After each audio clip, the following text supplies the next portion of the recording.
చూస్తున్నాం, పాక్ కి మరొక బిగ్ షాక్ తగిలింది. పాక్ పైన ప్రపంచ దేశాల ఒత్తిడి పెరుగుతోంది. భారత్ తో కయ్యానికి దిగొద్దంటూ ఇరాన్, రష్యా కూడా వార్నింగ్ ఇచ్చాయి. రష్యా దగ్గర ఎటువంటి ఎక్విప్మెంట్ ఉందో తెలిసిందే. రష్యా ఇప్పుడు ఉన్నటువంటి ప్రపంచ దేశాల్లోకి అత్యాధునికమైనటువంటి ఒక యుద్ధ సామాగ్రి కల దేశం. తర్వాత ఇరాన్ కూడా ఇజ్రాయెల్ మనకు డైరెక్ట్ గా సపోర్ట్ ఇస్తోంది. ఎందరికి తెలిసిందే, డైరెక్ట్ గా అక్కడి నుంచి ముసాద్ లాంటి ఒక ఇంటెలిజెన్స్ వర్గాలు కూడా ఇండియాకు చేరుకున్నాయి. ఈ సిచ్యువేషన్ లో ఇజ్రాయెల్ కి ఇరాన్ మధ్య పడడం లేదు. అయినా కూడా ఇరాన్ టెర్రరిజాన్ని అంతమొందించాలనే లక్ష్యంతో భారత్ ముందుకెళ్తోంది. కాబట్టి టెర్రరిజాన్ని అంతమొందించాల్సిందే అని చెప్పి పాకిస్తాన్ కి వ్యతిరేకంగా మనకు మద్దతు కూడా నిలబడుతున్న పరిస్థితి కనబడుతోంది. ఇక భారత్ తో కయ్యానికి దిగొద్దంటూ పాకిస్తాన్ కి వార్నింగ్ ఇచ్చింది ఇరాన్ కూడా. ఇక పాక్ లో ఇరాన్ విదేశాంగ మంత్రి అబ్బాస్ అగర్చి పర్యటించారు. పాక్ అధ్యక్షుడు ప్రధాని విదేశాంగ మంత్రితో భేటీ అయ్యారు. ద్వైపాక్షిక సంబంధాలపైన భారత్ తో చర్చించాలని అబ్బాస్ అగర్చి సూచించినట్టు తెలుస్తోంది. పాక్ విదేశాంగ మంత్రి ఇషాక్ దార్ ను రష్యా విదేశాంగ మంత్రి లావ్రోవ్ ఫోన్ లో మాట్లాడారు. భారత్ తో చర్చలకు సహకారం అందిస్తామని చెప్పి రష్యా విదేశాంగ మంత్రి కూడా మాట్లాడుకొచ్చారు. సో ఇక్కడ ఇండియా భారత్ మధ్య వార్, ఇండియాకు సంబంధించి ఇండియా పాకిస్తాన్ మధ్య వారే గనక జరిగితే పాకిస్తాన్ నిలమట్టబడం ఖాయం. ఇప్పుడు ప్రపంచ దేశాల యొక్క లక్ష్యం కూడా అదే, టెర్రరిజాన్ని అంతమొందించాలని చెప్పి. టెర్రరిజానికి నీరు పోసేది, అక్కడ పెంచేది, టెర్రరిజాన్ని పోషించేది, టెర్రరిజాన్ని ఇతర దేశాల వైపుగా మళ్లించి అక్కడ దాడులు చేపించేది కూడా ఇదే పాకిస్తాన్ అనేది భారత్ ప్రపంచ దేశాల్లో ముందు మొత్తం కూడా స్పష్టం చేసింది, అన్ని ఆధారాలను సమకూర్చింది.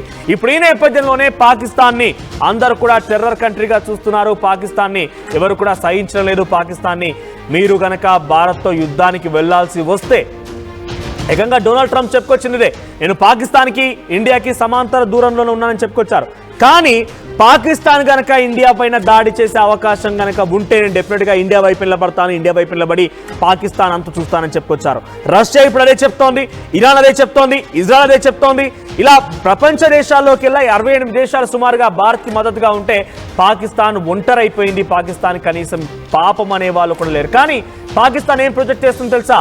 ప్రపంచ దేశాలలో కూడా భారతే కావాలని పాకిస్తాన్ పై ఏదో దాడి చేస్తున్నట్టు, నిరాధారమైనటువంటి ఆరోపణల నేపథ్యంలో పాకిస్తాన్ని మనం కావాలనే దాడులు చేస్తున్నట్టు, పాకిస్తాన్ని కావాలని ఇబ్బందులు పెడుతున్నట్టుగా ప్రొజెక్ట్ చేసే ప్రయత్నమే చేస్తోంది. మొసలి కన్నీరు కారుస్తూ అయ్యో బాబోయ్ మమ్మల్ని భారత్ దాడి చేస్తోంది, భారత్ మమ్మల్ని చంపేస్తున్నట్టుగా యుఎన్లో కూడా చెప్పుకొచ్చారు. కానీ ఇవేవి కూడా ప్రపంచ దేశాలు నమ్మడం లేదు, యుఎన్ అంతకంటే మించి నమ్మడం లేదు. యుఎన్ కూడా చాలా క్లియర్గా చెప్పుకొచ్చింది. రక్షణ మంత్రి, పాకిస్తాన్ రక్షణ మంత్రి ఖవాజా ఆసిఫ్ కూడా చాలా క్లియర్గా ఉగ్రవాదాన్ని మేమే పొంచి పోషిస్తున్నాము, మేమే ఫండింగ్ ఇస్తున్నామని చెప్పుకొచ్చిన మీరు మళ్ళీ ఏ రకంగా ఇలా చెప్పగలుగుతారంటే కూడా క్వశ్చన్ చేసింది. ఈరోజు మరోసారి యుఎన్ఎస్సీ భేటీ జరుగుతోంది, యునైటెడ్ నేషన్స్ సెక్యూరిటీ కౌన్సిల్ భేటీ జరుగుతోంది. ఇండో పాక్ వార్ మధ్యకు సంబంధించి సమన్వయం కుదిర్చడం కోసం, పాకిస్తాన్ని శిక్షించడం కోసం ఈ రోజు ఈ భేటీ జరుగుతోంది. మరి ఈ భేటీలో ఏం జరుగుతుందో చూడాల్సిన అవసరం అవుతోంది. పైపెచ్చు ఈ రోజు అటు పాకిస్తాన్ విదేశాంగ మంత్రితో రష్యా విదేశాంగ మంత్రి మాట్లాడడం, ఆ తర్వాత ఇరాన్కి సంబంధించిన విదేశాంగ మంత్రి మాట్లాడడం, ఇద్దరు కూడా మాట్లాడి మీరు భారత్తో సంయమనం కుదుర్చుకోండి, భారత్కు సంబంధించి ఇంకోసారి దాడి చేయమని క్షమాపణ కోరండి, భారత్తో ఎట్టి పరిస్థితుల్లో మీకు యుద్ధం తగదు, మేమంతా భారత్ వెంటే ఉంటామంటూ చాలా స్పష్టంగా అక్కడ కూడా చెప్పుకొచ్చారు. సో ఇప్పుడు మీకు అర్థమైంది కదా, అక్కడ పాకిస్తాన్ నుంచి కారు కూతలు పిచ్చి కూతలు కూసేటువంటి ప్రజాప్రతినిధుల యొక్క మాటలు దేనికి సంకేతాలు? కేవలం సింపతి గెయిన్ చేయడం కోసం మాత్రమే వారంతా ప్రయత్నం చేస్తున్నారు. భారత్ వైపుగా అన్ని దేశాలు నిలబడుతుంటే భారత్ని భారత్కి సంబంధించి పెద్ద ఎత్తున అక్కడ దోషిగా చూపించేటువంటి ప్రయత్నంలో భాగంగా ఈ రకంగా పిచ్చి కూతలు కారు కూతలు కూస్తున్నారు. ఏది పడితే అది మాట్లాడుతున్నారు. కానీ ఎవరు కూడా నమ్మడం లేదు, ఆ మాటలు ఎవరు కూడా సహించడం లేదు. ఇన్ఫాక్ట్ బయట వరకు ఎందుకు, పాకిస్తాన్లో కూడా అంత యుద్ధం కొనసాగుతుంది కదా, పాకిస్తాన్ ప్రజలే కనీసం వారి మాటలు అంగీకరించలేదు. దీనికి సంబంధించి మధు అందుబాటులో ఉన్నారు. ఎస్ మధు, ఇరాన్ రష్యా రెండు దేశాల విదేశాంగ మంత్రులటు పాకిస్తాన్ విదేశాంగ మంత్రితో మాట్లాడుతూ మేము భారత్ వైపుగానే ఉన్నాం, మీరు చర్చలకి అవసరమైతే మేము భారత్తో మాట్లాడి ఒప్పిస్తాం, మీరు వారికి క్షమాపణ చెప్పండి, మీరు వారికి లొంగిపోనట్టుగానే వారిద్దరి నుంచి కూడా స్పష్టమైన సంకేతం వచ్చినట్టు తెలుస్తోంది.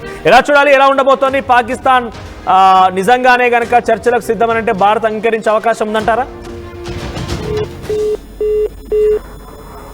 రైట్, పెద్ద ఎత్తున పాకిస్తాన్కి సంబంధించి చర్చలు కొనసాగుతున్నాయి. పాకిస్తాన్ భారత్తో పెట్టుకుంటే డెఫినెట్గా ఓటమి చూడడం ఖాయం.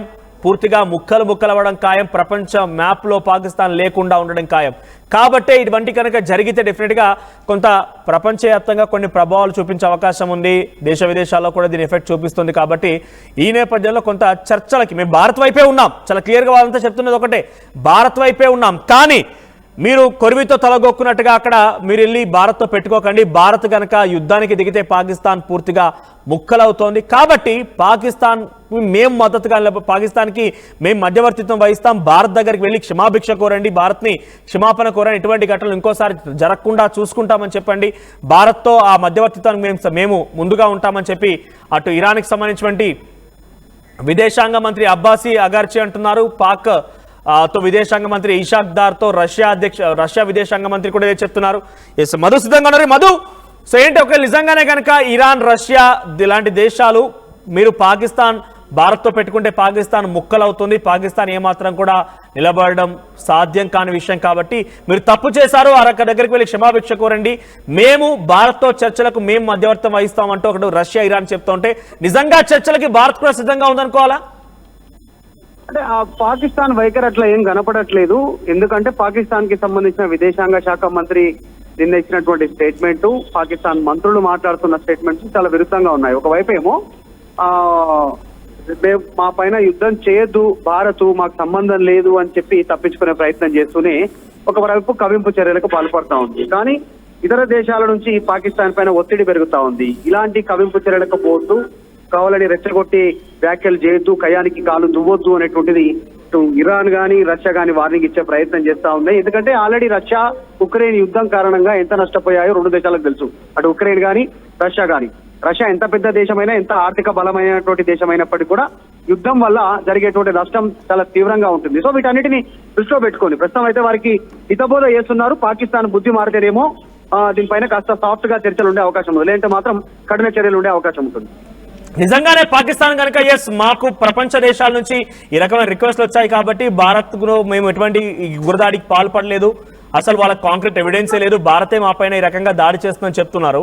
సో కానీ ప్రపంచ దేశాలు అటు రష్యా కానివ్వండి, ఇరాన్ కానివ్వండి, అమెరికా కూడా కొన్ని సందర్భాలు ఏమంటున్నారు డొనాల్డ్ ట్రంప్ అని అంటే పాకిస్తాన్కి ఇండియాకి మేము సమాంతర దూరంలోనే ఉన్నాం, కానీ ఒకవేళ పాకిస్తాన్ కనుక ఇండియాపై దాడి చేయాల్సి వస్తే మేము ఇండియా వైపు నిలబడి పాకిస్తాన్ని అంతమొందిస్తామని చెప్పి ట్రంప్ చెప్తున్నారు. సో ఇలాంటి సిచ్యువేషన్లో వాళ్ళు నిజంగానే ఒకవేళ కనుక భయపడిపోయి బెడిసిపోయి సామరస్యమైనటువంటి ఒక చర్చకు సిద్ధమని అంటే భారత్ అంగీకరిస్తుందా? పాకిస్తాన్ కి సంబంధించినటువంటి విషయాల్లో ఏ అంశాలను చర్చల ద్వారా పరిష్కరించుకోవాలనేటువంటిది భారత్ కు ఒక క్లారిటీ ఉంది. ఉగ్రవాదం పైన కాదు, ఉగ్రవాదం పైన ఖచ్చితంగా అటాక్ చేస్తామనే స్టేట్మెంట్ చేశారు. ఉగ్రవాద శిబిరాలను ఖచ్చితంగా నాశనం చేయబోతుంది భారత్, దాంట్లో ఎలాంటి డౌట్ లేదు. ఆ విషయంలో చర్చలు ఉండవు. కానీ పాకిస్తాన్ పైన యుద్ధం ప్రకటిస్తే కనుక దానిపైన ఏదైనా ఇతరత్రకు సంబంధించినటువంటి ఇప్పుడు ఆ గగనతలం మూసివేత కావచ్చు, ఆ ఎగుమతులు దిగుమతులకు సంబంధించిన అంశం కావచ్చు, నీటి విషయంలో కావచ్చు, వీటి విషయంలో ఫ్యూచర్ లో ఏమైనా చర్చ జరిగే అవకాశం ఉండొచ్చు ఒకవేళ నిజంగా భారత్ ఒప్పుకుంటే. కానీ ఉగ్రవాదం పైన మాత్రం కాంప్రమైజ్ అయ్యే పరిస్థితి ఉండదు, ఖచ్చితంగా దాడి చేసే పరిస్థితి ఉంటుంది. కానీ యుద్ధానికి కాలు దువ్వొద్దు అనేటువంటి విషయంలోనే పాకిస్తాన్ కు ఇతర దేశాలు ఒత్తిడి తెచ్చే ప్రయత్నం చేస్తా ఉన్నాయి. అందులో భాగంగానే ఇరాన్ గానీ రష్యా గానీ వార్నింగ్ ఇస్తా ఉన్నాయి, కాయానికి కాలు దువ్వొద్దు అనేటువంటిది పాకిస్తాన్ హితబోధ చేస్తున్నాయి. సో ప్రెసెంట్ ఏంటి అంటే ఏం జరగబోతుందని భావించే రోజు యుఎన్ఎస్సీ భేటీ కూడా ఉంది, యునైటెడ్ నేషన్స్ సెక్యూరిటీ కౌన్సిల్ లో కూడా భేటీ జరుగుతోంది. ఆ భేటీలో ప్రధానంగా పాకిస్తాన్ ఏం ఆరోపిస్తోందనంటే భారతే మా పైన దాడి చేస్తోంది, ఇంటర్నేషనల్ ఇంటెలిజెన్స్ తో విచారణకు సిద్ధంగా ఉన్నాము, కానీ నిరాధారమైనటువంటి ఆరోపణలతో భారత్ పాకిస్తాన్ పైన దాడి చేసే ప్రయత్నం చేస్తోంది, మమ్మల్ని కాపాడండి అంటూ యుఎన్ఎస్సీని ఆశ్రయించారు. ఇక్కడ రష్యా కానీ ఇరాన్ కానీ అదే చెప్తోంది, మీరు సామరస్యంగా చర్చించుకోండి, మేము మధ్యవర్తం వహిస్తాం, పాకిస్తాన్ భారత్ మధ్యవర్తం వహిస్తామంటూ రష్యా ఇరాన్లు చెప్తున్నాయి. యుఎన్ఎస్సీ కూడా ఈ రోజు భేటీ జరుపుతోంది కాబట్టి ఎటువంటి నిర్ణయం వచ్చే అవకాశం ఉంది. ఎగ్జాక్ట్లీ, ఒకవేళ నిజంగా ఆ పరిస్థితే కనుక వస్తే ఇతర దేశాల ఇన్వాల్వ్మెంట్, ఇటు అమెరికా గానీ, ఇజ్రాయెల్ గానీ, రష్యా గానీ, ఇరాక్ గానీ, ఇరాన్ గానీ, ఇవన్నీ మనకు కాస్త సంజాయించే ప్రయత్నం చేయొచ్చు. కానీ పాకిస్తాన్ కవ్వింపు చర్యలు ఇలాగే ఉంటే మాత్రం ఎవరు నిలబడే అవకాశం ఉండదు. ఎందుకంటే ఈ రోజు 5 ఐఈడి బాంబులు దొరికాయి. పాకిస్తాన్ లో సంబంధించినటువంటి ఉగ్రవాదులు గతంలో పాల్గొని ట్రైనింగ్ క్యాంప్ అయి భారత్ లో ఇలాంటి కార్యక్రమాలకు ఉగ్రకారకులకు పాల్పడి ప్రస్తుతం జైల్లో ఉన్నటువంటి వారి సిచ్యువేషన్ ఏదవుతుందో వారి పైన జైలు పైన దాడి చేసి విడిపించుకోవాలనే కుట్ర, ఇలాంటివి ఇంకా కొన్ని చేస్తా ఉన్నారు. ఇంకా కొంతమంది ఇన్ఫార్మర్లు ఇక్కడ భారత్ లో ఉండి భారత్ సైనికులకు సంబంధించిన ఇన్ఫర్మేషన్ పాకిస్తాన్, ఇలాంటి ఉద్రిక్త పరిస్థితుల్లో భారత్ ఇప్పుడే చర్చలకు సిద్ధం కాకపోవచ్చు, చర్చలకు వినేటువంటి పరిస్థితి కూడా ఉండకపోవచ్చు. కానీ అసలు భారత్ నుంచి ఎలాంటి స్టేట్మెంట్ లేకుండా పదే పదే మాత్రం యుద్ధానికి అటు పాకిస్తాన్ కాలు దూవుతా ఉంది. బాంబులు పెట్టి పేల్ చేస్తామని, నదుల్లో రక్తం పారిస్తామని, పైన నీటి ప్రాజెక్టులో ఒకవేళ పెద్ద ఎత్తున నిర్మాణం చేపడితే వాటిని కూల్చేస్తామని, అణుబాంబులు వేస్తామనేటువంటి మాటలు పాకిస్తానే చేస్తాం. ఇంతవరకు భారత్ నుంచి ఎలాంటి స్టేట్మెంట్ లేదు. అలాంటిది కేవలం ఉగ్రవాదం పైన మాత్రమే భారత్ మాట్లాడుతా ఉంది. కానీ భారత్ మీద అణుబాంబులు వేస్తామని పాకిస్తాన్ మాట్లాడుతుంది. కాబట్టి వారికి హితబోధ చేస్తా ఉన్నాయి. యుద్ధానికి కాలు దువ్వొద్దు అనేటువంటిది ఫ్యూచర్ లో చర్చల అంశం ఎలా తెరపైకి వస్తుంది ఏందనేది ఫ్యూచర్ లో తేలే అవకాశం ఉంది. కానీ ప్రస్తుతానికి మాత్రం పాకిస్తాన్ పైనే అందరూ ఒత్తిడి చేస్తా ఉన్నారు ప్రపంచ దేశాలన్నీ కూడా. Right Madhu, Pakistan is a terror country, ఏకంగా ప్రపంచ దేశాలన్నీ కూడా చెప్పుకుంటున్నమాట. మొన్న యుఎన్ లో కూడా ఒక మహిళా అధికారి మాట్లాడితే చెప్పుకొచ్చారు, పాకిస్తానే అక్కడ రక్షణ మంత్రి కవాజాసి ఫిరే చెప్పుకొచ్చారు, టెర్రరిజాన్ని పెంచి పోషిస్తున్నాం మేమే అని చెప్పి అంగీకరించారు. కాబట్టి టెర్రరిజాన్ని పెంచి పోషిస్తున్నటువంటి ఆ కంట్రీ భారత్ దాడి చేస్తుందంటే ఎలా నమ్మాలంటే కూడా తను క్వశ్చన్ చేశారు. ఇటువంటి సినారియో కొనసాగుతుంది. పాకిస్తాన్ ఏకాక అయిపోయింది. పాకిస్తాన్కి ఎటువంటి అవకాశం కూడా లేదు. పాకిస్తాన్ వైపు నుంచి అష్ట దిగ్బంధనకు గురైంది. రష్యా, ఇరాన్కి సంబంధించి విదేశాంగ మంత్రులు కూడా మాట్లాడుతూ మేము భారత్ వైపుగానే ఉన్నాం, కానీ మీకు భారత్తో గొడవ ఎంత కూడా మంచి కాదే కాదు, మీరు డెఫినెట్ గా ఓడిపోతారు, మీ ప్రాణాలకే ముప్పు వచ్చే అవకాశం ఉంది, మీరు హతమైనా కూడా పెద్దగా ఆశ్చర్యపోవాల్సిన పని లేదు. కాబట్టి ఆ సామరస్యపు చర్చలకి మేము సిద్ధంగా ఉన్నాం, మేము మధ్యవర్తిత్వం వహిస్తాం, మీరు చర్చించండి, మనం సామరస్యంగా మాట్లాడదామంటూ రష్యా, ఇరాన్కి సంబంధించినటువంటి విదేశాంగ మంత్రులు అటు పాకిస్తాన్ విదేశాంగ మంత్రితో మాట్లాడి తెలుస్తోంది. కానీ పాకిస్తాన్ పెద్ద ఎత్తున ఒక అహంకారంకి పోతోంది. పాకిస్తాన్ ఒక దురహంకారంకి వెళ్తోంది. ఇది ముఖ్యంగా అక్కడ అభివృద్ధి రాజకీయంగా వాళ్ళు లబ్ధి పొందేటువంటి ఆలోచనతో ఉంది. కాబట్టి పదే పదే భారత్ పైన, భారత్ సింధు జలాల పైన మాట్లాడుతూ అక్కడ ప్రజల్ని కూడగట్టుకునే ప్రయత్నం అటు ఇమ్రాన్ ఖాన్ చేస్తున్నారు, నవాజ్ షరీఫ్ చేస్తున్నారు, షహబాజ్ షరీఫ్ చేస్తున్నారు. ఇది ముఖ్యంగా యుద్ధం ఒకటే కాకుండా రాజకీయంగా కూడా వాళ్ళకి లబ్ధి జరుగుతోంది. కాబట్టి ఇష్టం వచ్చినట్టుగా మాట్లాడుతున్నారు. భారత్ ఇంకా చూస్తూ ఊరుకుంటుంది అనుకుంటే కనుక వాళ్ళ పొరపాటు. ఇప్పటికే టెర్రరిజాన్ని అంతం చేయాలంటే ఒక లక్ష్యంతో ప్రధాని మోదీ ముందుకు వెళ్తున్నారు.